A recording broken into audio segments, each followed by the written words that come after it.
Picture a Lockheed Nighthawk F117.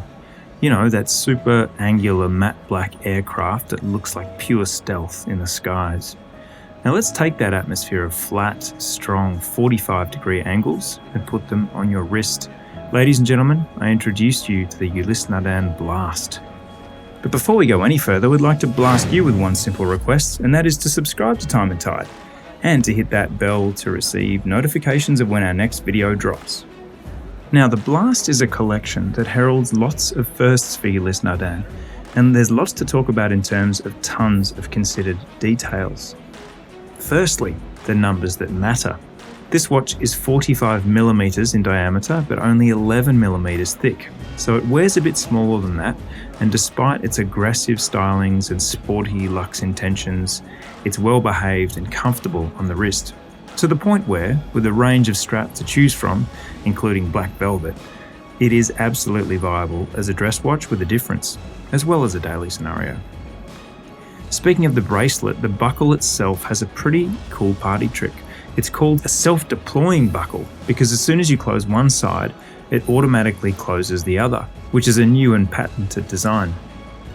This model of the UN Blast collection has an 18-karat rose gold upper middle case, a black ceramic bezel, and a titanium black DLC middle case. Now the weight is comforting, but not overburdened on account of those different materials. With this rose gold model at 125 grams and the grade 5 titanium models, the three others, at 95 grams. From the optics point of view, interestingly, this model presents very much as a gold watch, thanks to the prominent case, crown protectors and extended lugs. When we get to the dial, there is a lot to discuss, but let's jump straight in on the unique twist for the Blast collection, which is the use, for the first time across all UN models, of a micro rotor. The placement of that micro rotor on top of the power barrel at 12 is ingenious. It's going to appeal to the OCD among us because it fits perfectly. Note also the silicon escapement, which has a chameleon-like quality, changing colour in different conditions. It is naturally anti-magnetic. Other things to look out for inside the case are the double X's that form the bridges of the skeletonized dial, and the rectangle shape within the architecture, which denotes Ulysse Nardin's executive range of timepieces. Right, when we get to the case, we begin to see yet more of the fastidious detail that UN prides itself on.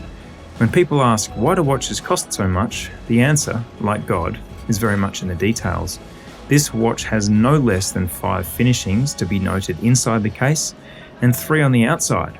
The lugs stand out, particularly on this model, for the coarse vertical brushwork and mirror-polished facets, abutting with razor edges. How is this possible? It's a good question. The lugs are not actually brushed at all, but laser satinated. Of course, that marvellous flying tourbillon at 6. The watch is quite wearable too in many circumstances with a water resistance of 50 meters.